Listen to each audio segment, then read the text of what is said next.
Un homme de 60 ans travaille comme agent de sécurité dans un centre commercial pour joindre les deux bouts jusqu'à ce que son patron le licencie. Le soir même, il apprend un secret sur la vie privée de son patron. Cela l'aidera-t-il à retrouver son emploi? Bonne journée, chérie. Catherine a serré son mari, Jimmy, dans ses bras avant qu'il ne parte au travail. Pourquoi t'es-tu levé si tôt pour moi? Tu sais que les médecins t'ont dit de te reposer autant que possible, a grondé Jimmy. Je n'aime pas que tu sacrifies ton confort pour moi. Jimmy a trouvé un emploi d'agent de sécurité dans l'un des meilleurs centres commerciaux de la ville. Cet emploi lui a permis de joindre les deux bouts jusqu'à ce que Catherine tombe soudainement malade. Elle ne pouvait plus travailler, car les médecins lui avaient dit de se reposer à la maison. Il cesse donc d'aimer pour trouver du travail supplémentaire, malgré son épuisement. Malgré sa maladie, Catherine se levait tôt tous les matins pour préparer le petit déjeuner de Jimmy. Cependant, bien qu'elle aime le voir partir tous les matins, Jimmy ne voulait pas qu'elle travaille à cause de lui.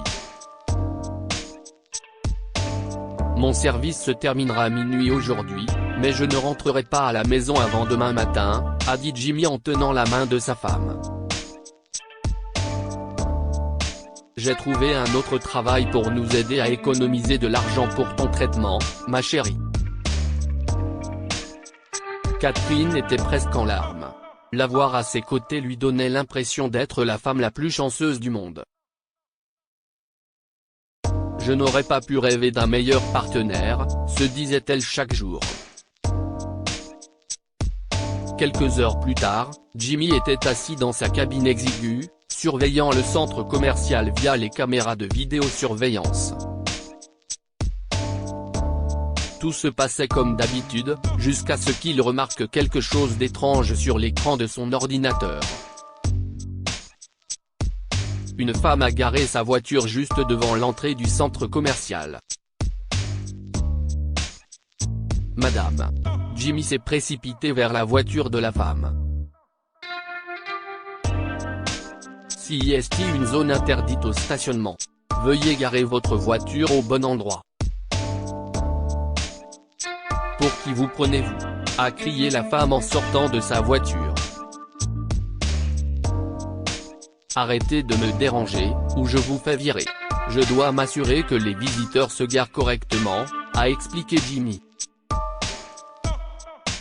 Je suis désolé si cela vous choque, mais vous devez déplacer votre voiture. Personne n'a le droit de garer son véhicule devant l'entrée. Oh, pour l'amour de Dieu, a grommelé la femme en s'asseyant à l'intérieur de sa voiture.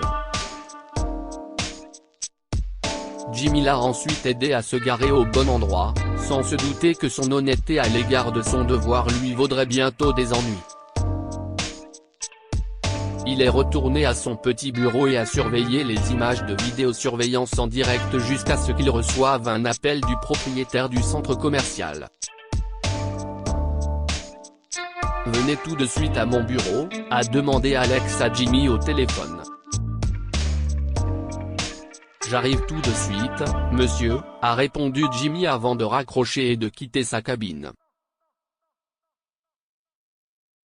Il s'est cependant arrêté devant le bureau d'Alex lorsqu'il l'a entendu se disputer avec une femme à l'intérieur. Je vais attendre ici, s'est dit Jimmy. Dans le bureau, Alex se disputait avec sa femme, Alisa. Jimmy pouvait entendre leur conversation et sentir que son patron n'était pas de bonne humeur. Tu n'as jamais de temps pour moi, se plaignait Alice. Tu es toujours occupé au travail ou au golf avec tes amis. Pourquoi ne passes-tu pas du temps avec moi, Alex? Je ne passe pas de temps avec toi? Alex a froncé les sourcils. Tu n'as jamais de temps pour moi parce que tu es toujours occupé à faire du shopping ou à te faire dorloter dans des salons de beauté. Tu ne sais même pas faire la cuisine ou le ménage. Tu es une princesse gâtée qui ne veut que dépenser l'argent de son mari. Que dois-je faire d'autre quand tu n'es pas à la maison ? s'est écrié Alice. Eh bien, si est exactement ce que je vais faire, a hurlé Alex. Je bloque toutes tes cartes bancaires et je prends ton argent et ta voiture. Tu dois rester à la maison et apprendre à cuisiner et à faire le ménage. Si est compris ? Si est ridicule. Alice a roulé des yeux. Je ne te laisserai pas prendre ma voiture. Elle a tenu les clés de la voiture dans sa main et s'est dirigée vers la porte. Attends, Alice. Alex a tenté de l'arrêter, en vain. Dès qu'Alice est sortie du bureau de son mari, elle a aperçu Jimmy juste à côté de la porte. Le voilà, a-t-elle dit en désignant l'agent de sécurité. Ce sale employé m'a empêché de garer ma voiture devant l'entrée. Pour qui se prend-il ? Jimmy est choqué d'apprendre que la femme qu'il a rencontrée il y a quelques minutes était l'épouse de son patron. Craignant la réaction d'Alex, Jimmy a commencé à s'excuser. Madame, je suis vraiment désolé. Je ne savais pas qui vous étiez, a supplié Jimmy. Vous êtes viré, Jimmy. Alex est sorti de son bureau. Sortez, finissez ce qu'il vous reste de travail aujourd'hui, et ne revenez plus demain. Le cœur de Jimmy est agité. Il se sentait impuissant lorsque son patron a claqué la porte et que sa femme est sortie en trombe de l'immeuble. Qu'est-ce ce que Jimmy allait faire maintenant ? Il avait absolument besoin de ce travail pour payer le traitement de sa femme, mais il ne pouvait rien faire pour qu'Alex revienne sur sa décision. Jimmy est retourné dans sa cabine et a continué à surveiller les entrées et sorties du centre commercial grâce aux images de vidéosurveillance. Il s'est acquitté honnêtement de sa tâche, sans se douter qu'il va bientôt tomber sur quelque chose qui l'aidera à changer de vie. Vers la fin de son service, le sexagénaire a quitté sa cabine pour patrouiller à l'intérieur du centre commercial. Comme tous les soirs, il a visité chaque étage et vérifié chaque recoin du centre commercial pour s'assurer qu'il était vide. Bien qu'il sache que c'était son dernier jour de travail, Jimmy a choisi de s'acquitter de toutes ses responsabilités avec sincérité.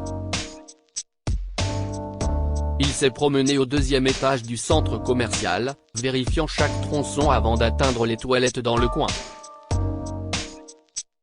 Plus personne ne les utilise, s'est-il dit. Mais je devrais quand même les vérifier.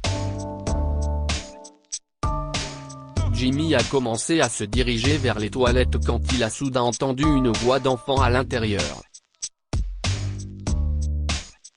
Qui est là ? S'est-il demandé et s'est précipité à l'intérieur. Jimmy ne s'attendait pas à voir ce qu'il a vu en entrant.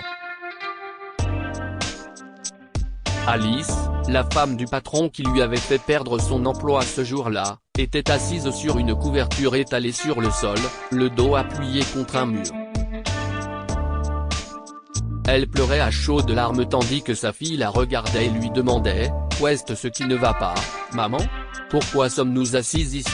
Quand Alice a levé la tête pour regarder sa fille, elle a été choquée de voir Jimmy debout sur le pas de la porte. «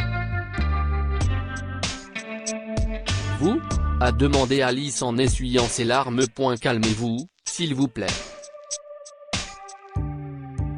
« Je ne lui dirai rien, » lui a répondu Jimmy. « Allons tranquillement dans ma cabine pour que vous me racontez ce qui s'est passé. »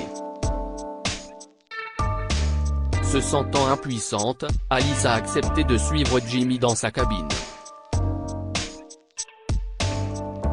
Elle a pris sa fille et s'est rendue au rez-de-chaussée, faisant confiance à l'agent de sécurité qu'elle avait insulté plus tôt dans la journée. Une fois arrivé dans sa cabine miteuse, Jimmy a sorti un paquet de biscuits de son sac et l'a proposé à la petite fille. Je n'aille pas faim parce que j'ai mangé les sandwichs que maman m'a donnés, a dit la fille d'Alice. Mais tu devrais donner ces biscuits à ta maman. Elle n'a rien mangé. Jimmy a souri à la petite fille, puis s'est tourné vers Alice. Qu'est-ce qui s'est passé? Pourquoi vous cachiez-vous dans ces toilettes abandonnées avec votre fille? Tout a commencé quand Alex est rentré du travail aujourd'hui, s'est-elle souvenue. Il a recommencé à se disputer avec moi, me disant que je n'étais pas une bonne épouse et une bonne mère et que je devais cuisiner et faire le ménage. Je lui ai répondu en hurlant, lui disant qu'il était de sa responsabilité de s'occuper de ma fille et de moi. Il n'a cessé de m'accuser de ne jamais le soutenir. De ne me soucier que de moi. Jimmy a regardé Alice et a secoué la tête. Ça a l'air traumatisant. Oui, il n'arrêtait pas de crier, vous savez, a raconté Alice. Ensuite, il a dit quelque chose qui m'a fait peur. Qu'est-ce qu'il a dit? Jimmy était curieux.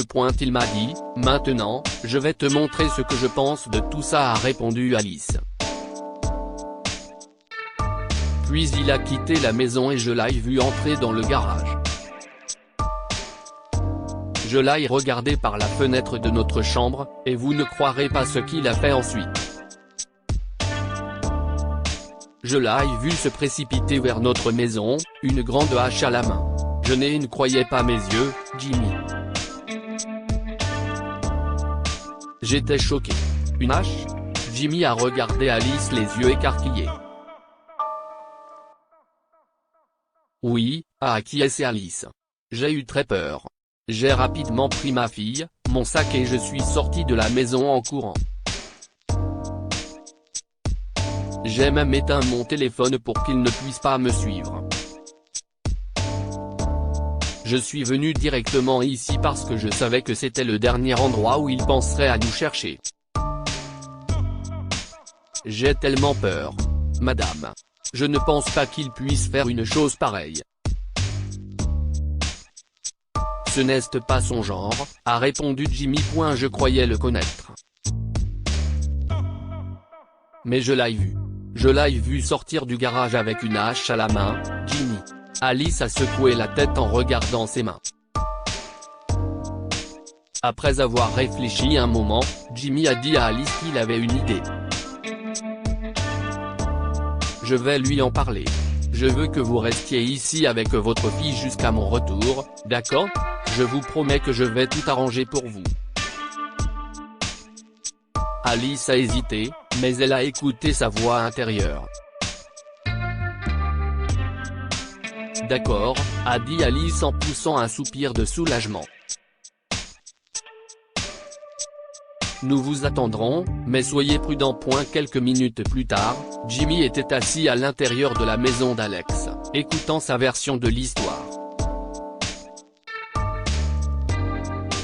Il avait prévu d'appeler la police si Alex avouait qu'il avait l'intention de faire du mal à sa femme. Cependant, le point de vue de Jimmy sur son patron a complètement changé lorsqu'il a appris ce qu'il ressentait. Je reconnais que je suis allé chercher la hache dans le garage, Jimmy, a expliqué Alex. Mais je n'avais pas l'intention de lui faire du mal, à elle ou à ma fille. Cette hache appartenait à mon défunt grand-père, qui travaillait dur comme bûcheron pour nourrir sa famille. Mon père me l'a transmise pour me rappeler de rester humble et de travailler dur. Et chaque fois que la situation était difficile, je descendais et je tenais la hache, me souvenant de l'héritage de mon grand-père. Je voulais juste la montrer à Alice et lui dire quelque chose. Mais elle pensait que vous vouliez lui faire du mal. On ne peut pas lui en vouloir de penser ça, a dit Jimmy en secouant la tête. Je ne peux même pas penser à faire ça, a dit Alex. Je voulais juste lui raconter comment ma grand-mère s'est occupée de mon grand-père quand il est rentré à la maison avec des callosités saignantes sur les paumes. Grand-mère a enveloppé sa paume de bandage et lui a servi du lait chaud. Si est si gentil de sa part, a dit Jimmy. Je le sais bien. C'était la femme la plus gentille qui soit, s'est exclamé Alex. Quand grand-père partait travailler, grand-mère nettoyait la maison, trayait les vaches et arrosait les plantes. Elle cuisinait de bons petits plats pour son mari au lieu d'aller dans les salons de beauté. Bien sûr, je comprends qu'Alice ait besoin de son temps et de son espace personnel. Mais parfois, j'ai aussi besoin d'elle. Les enfants aussi ont besoin d'elle. Est-ce que j'ai été trop dur avec elle, Jimmy? Est-ce que j'ai aggravé les choses avec le geste de la hache? La perception qu'a Jimmy de son patron a immédiatement changé après avoir appris sa version des faits. Si est alors qu'il a eu l'idée d'aider Alex à retrouver sa femme et sa fille. J'ai un plan, a dit Jimmy. Quel plan? Les sourcils d'Alex se sont froncés en regardant son ancien employé. Si vous me le permettez, je peux laisser Alice et votre fille rester chez nous pendant quelque temps, a dit Jimmy avec hésitation. Ma femme et moi allons lentement lui faire comprendre. Je veux dire, puisqu'elle ne veut pas vous parler ou vivre chez vous, alors je pense que si est la meilleure solution pour votre problème. Alex pensait que Jimmy était beaucoup plus âgé et plus sage que lui, il a donc décidé d'accepter sa suggestion. Aussi. Vous pouvez venir travailler demain, Jimmy, a dit Alex en souriant. Après avoir quitté la maison d'Alex, Jimmy est retourné à son bureau et a demandé à Alice de venir à la maison avec lui. Ma femme et moi vivons dans une petite maison, mais nous avons une chambre d'amis où vous pourrez y dormir tranquillement, a dit Jimmy. Au début, Alice était sceptique, mais ses doutes se sont envolés lorsqu'elle a rencontré Catherine. Alice pensait que l'épouse de Jimmy était une femme charmante parce qu'elle les a accueillis chaleureusement. Je vous en prie, asseyez-vous, a dit Catherine en pointant la main vers le canapé du salon. Je reviens tout de suite.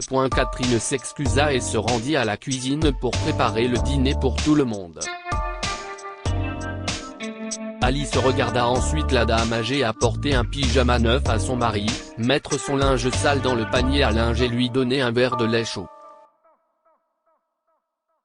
Alice est émue de voir comment Catherine s'occupait de son mari malgré son état de faiblesse. Alice et sa fille sont restées chez Jimmy pendant les semaines suivantes.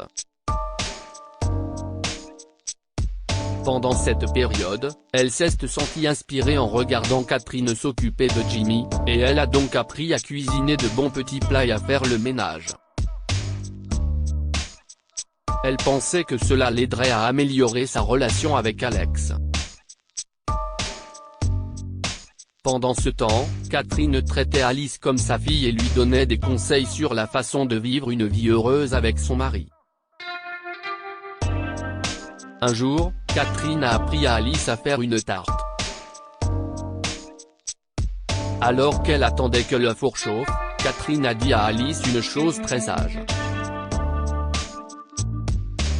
« Écoute, mon enfant, a dit Catherine. Si un jour ton mari est dans un bowling, tu lui envoies un message pour lui dire « Bonjour, mon chéri, je t'aille préparer le dîner et je l'aille laisser sur le feu. » J'ai également nettoyé la maison et endormi notre fille, et je me sens épuisé. Je voulais juste te dire que j'allais me coucher. J'espère que tu passeras un bon moment avec tes amis. Je t'aime. Il serait tellement heureux de lire ton texte, et cela ne l'empêcherait pas de rester avec ses amis. Vraiment ? A demandé Alice. Oui, chérie, a dit Catherine. Il dira à ses amis qu'il doit rentrer chez lui. Et quand il se réveillera le matin, il prendra un jour de congé pour aller faire des courses avec toi parce qu'il apprécie ton dur labeur. Ensuite, il emmènera votre fille au parc d'attractions. Comment pouvez-vous en être aussi sûr ? A demandé Alice. Si est-il le secret d'une vie de famille réussie, mon enfant, a dit Catherine, en souriant. Quand tu vivras pour la personne que tu aimes, tu verras qu'elle vivra pour toi. Quelques jours plus tard, Alice est retournée chez elle, sachant qu'Alex était avec ses amis. Elle a fait le ménage, préparé le dîner, endormi sa fille, puis écrit le message dont Catherine lui avait parlé. À sa grande surprise, Alex est rentré chez lui moins de 15 minutes après avoir lu son message. Il est entré dans la maison et l'a serré fort dans ses bras, lui demandant de lui pardonner. « Je suis désolé d'avoir douté de tes intentions et d'avoir quitté la maison », a dit Alice en serrant son mari contre elle. « Tu es le meilleur mari que j'aurais pu espérer. » Le lendemain, Alex a rencontré Jimmy au travail et l'a remercié d'avoir changé la perspective de sa femme sur la vie. Je n'arrive pas à comprendre comment votre femme a pu changer le point de vue d'Alice aussi rapidement. Merci de m'avoir ramené Alice, lui a dit Alex.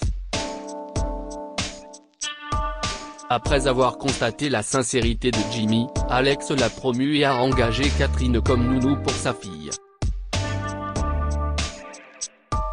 En guise de remerciement, Alex a également pris en charge le traitement de Catherine.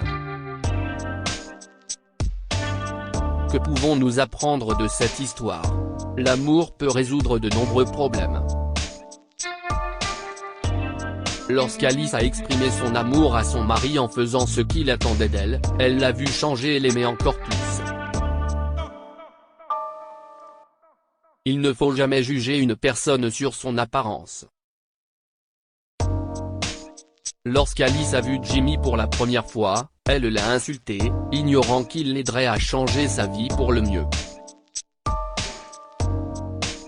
Partagez cette histoire avec vos amis et votre famille. Elle pourrait les inspirer et illuminer leur journée.